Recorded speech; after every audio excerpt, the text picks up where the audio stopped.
Olá pessoal, continuando o estudo sobre relatividade, nosso quinto encontro é sobre viagem no espaço e tempo. Provavelmente esse vídeo faria mais sentido se ele viesse após o próximo, mas por via das dúvidas eu vou seguir a sequência do livro. E vamos lá, retomando a proposição, o objetivo inicial do estudo da relatividade.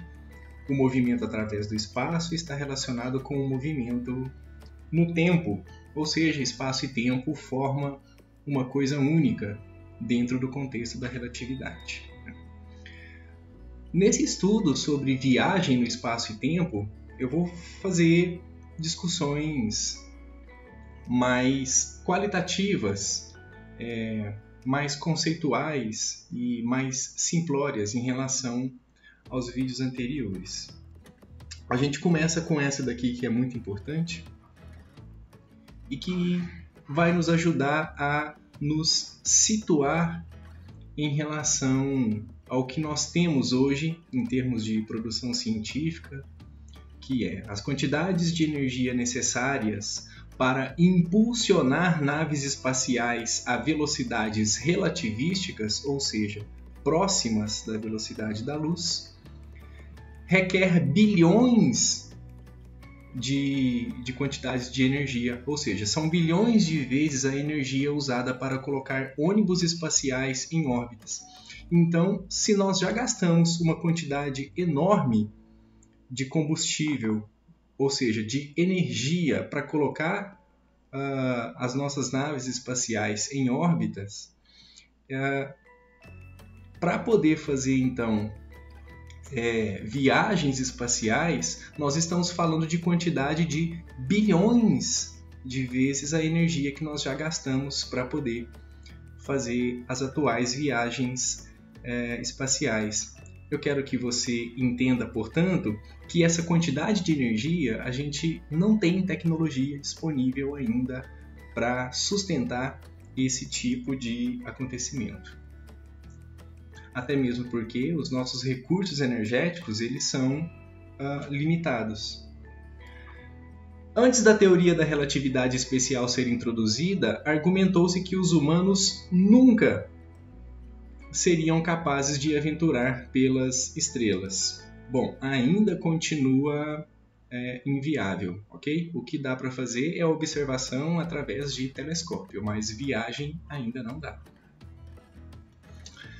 Nossa vida é muito curta para cobrir grandes distâncias. Então, quando nós estamos falando de outros sistemas estelares, você tem que perceber que isso tem um custo de tempo muito grande. Por exemplo, Alpha Centauri.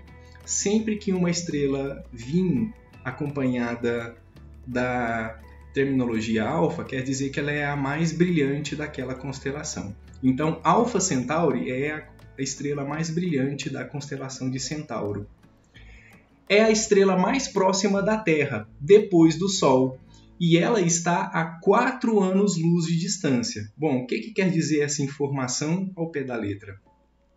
Quer dizer que, viajando à velocidade da luz, que nós temos essa impossibilidade, você já entendeu isso com as discussões feitas até aqui, mas viajando à velocidade da luz, isso teria um custo de tempo de 4 anos. Mas, como você sabe, a gente viaja a velocidades extremamente menores do que a velocidade da luz. Então, para poder viajar para o próximo sistema de estrela mais próximo, vai demorar muito mais do que 4 anos. Agora, a viagem de ida e volta levaria cerca de 8 anos. 8 anos considerando que você está fazendo a viagem à velocidade da luz. O centro da nossa galáxia está a cerca de 30 mil anos-luz de distância. Então, foi fundamentado que uma pessoa viajando na velocidade da luz tem que sobreviver a esses 30 mil anos para fazer essa viagem. Esse argumento de que a pessoa tem que viver 30 mil anos não está levando em conta a dilatação do tempo. Por quê?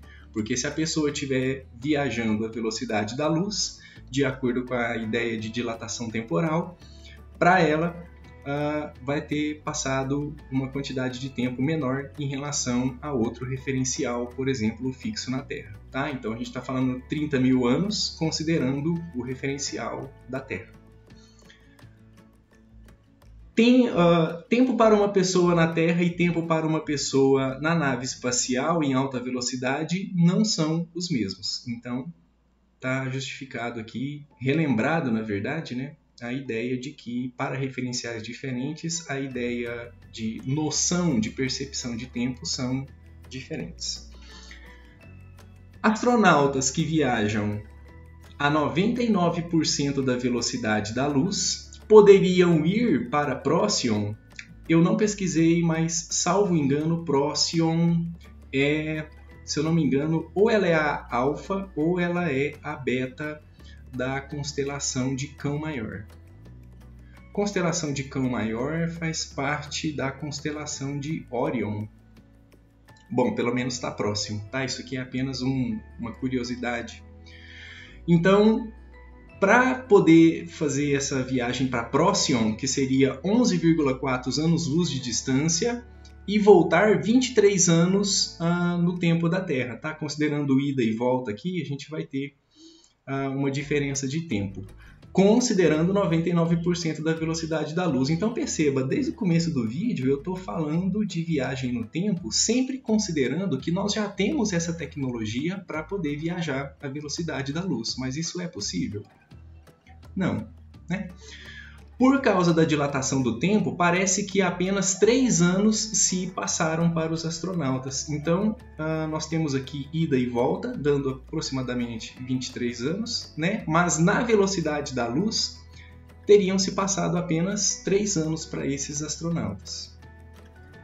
Agora, pensa na situação dos funcionários da NASA cumprimentando esses astronautas que viajaram, né? E ele chegando 23 anos de diferença em relação dos astronautas com os funcionários que ficaram aqui na NASA, né? Então, assim, é uma situação que a gente tem que pensar até quando tem filmes de ficção científica, essa questão da dilatação do tempo, ela quase nunca é considerada.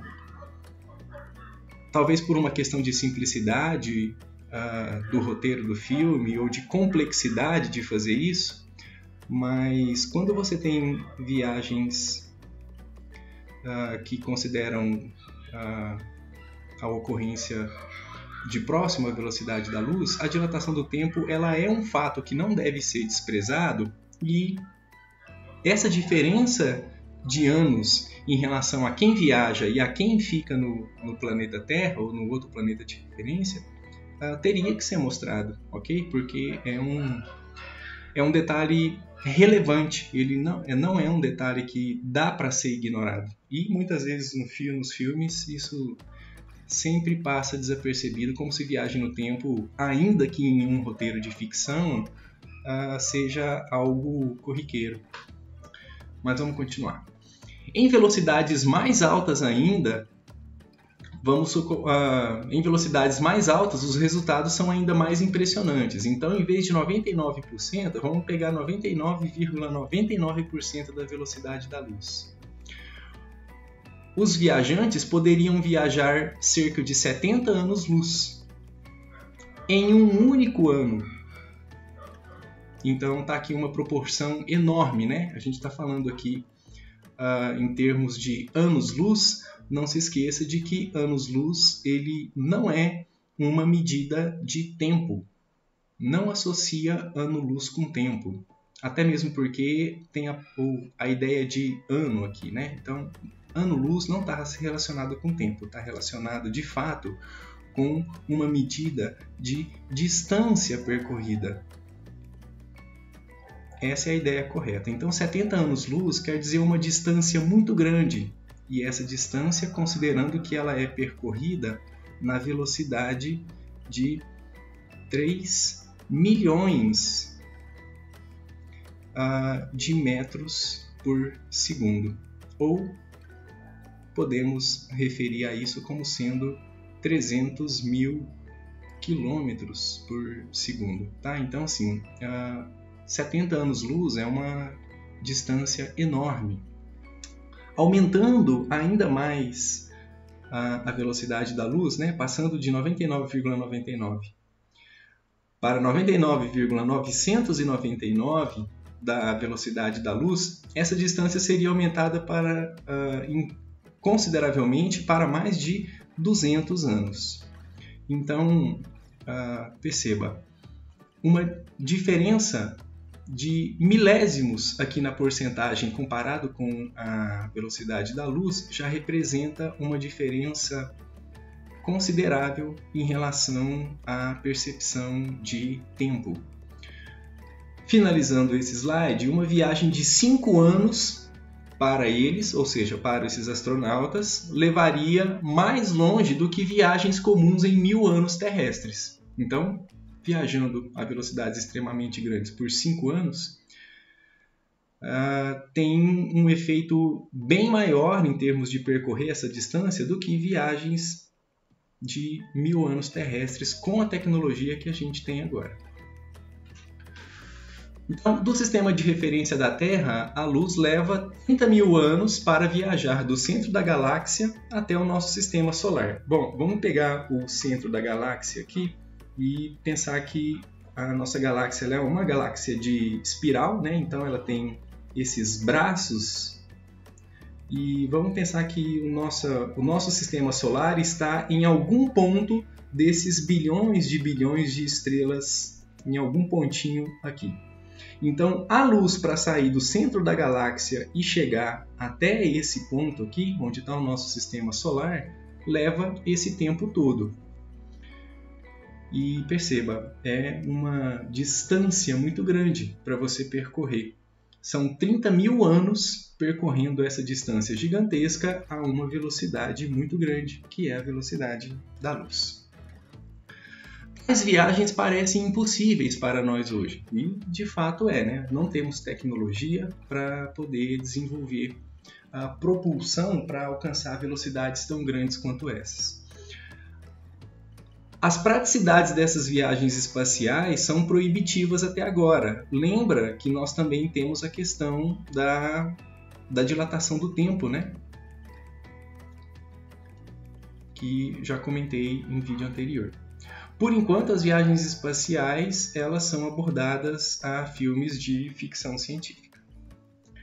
Viajar perto da velocidade da luz para aproveitar a dilatação do tempo é completamente consistente com as leis da física. Então, de fato, existe um benefício nisso, ok? E não pode ser ignorado esses benefícios. Por exemplo, se viagens espaciais se tornarem rotineiras, e eu estou falando de viagens espaciais com velocidades próximas à da luz, as pessoas podem ter a opção de fazer uma viagem e retornar nos próximos séculos de sua escolha. E isso seria totalmente viável com a tecnologia, ok? Pode-se, a partir da Terra, em uma nave de alta velocidade, por exemplo, no ano, 2150, vamos supor que nós temos tecnologia para viajar à velocidade da luz. Então você viaja por mais ou menos 5 anos em velocidades próximas à da luz e quando você fizer a viagem de volta, você retorna para a Terra no ano de 2500. Então, para você, teria passado 5 anos. Mas aqui na Terra, teriam se passado 350 anos. E aí você conviveria com outra civilização no mesmo planeta. Pode-se viver entre os terráqueos nesse período por um tempo e partir novamente para experimentar o ano 3000. Então você faz outra viagem, passa 500 anos e aí você volta no ano 3000. Então assim, isso é perfeitamente possível e é totalmente explicado e validado pelos raciocínios da relatividade na física. As pessoas poderiam continuar pulando para o futuro com algum gasto do seu próprio tempo, ou seja, você vai ter pequenos gastos de tempo aqui, 5 anos, 10, né? Mas você vai ter grandes espaçamentos aqui de tempo, grandes períodos de tempo para poder considerar a sua nova vivência com outras civilizações. mas não dá para viajar para o passado, tá? Então, o que eu estou falando aqui de 2150 chegar em 2500 ou ano 3000 é sempre uma viagem que nós estamos fazendo para o futuro. Para o passado não dá para viajar. Por quê? O tempo, como nós conhecemos, ele viaja apenas por um caminho. Entenda esse caminho aqui como um sentido, ou seja, a seta do tempo, ou seja, a quarta dimensão, vamos pensar assim, ok? Essa quarta dimensão, ela sempre aponta para frente. Nós constantemente nos movemos para o futuro a uma taxa de 24 horas por dia. E não tem como ser diferente. É sempre para o futuro. Um astronauta tem uma viagem...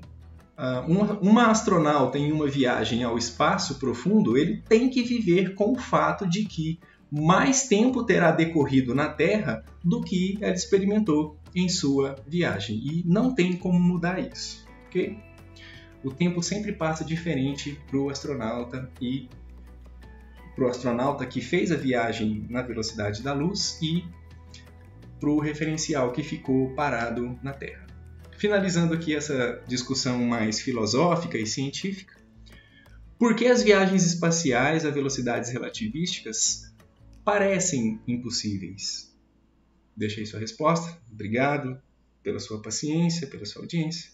A gente se encontra no próximo vídeo, finalizando esse raciocínio tão legal sobre relatividade.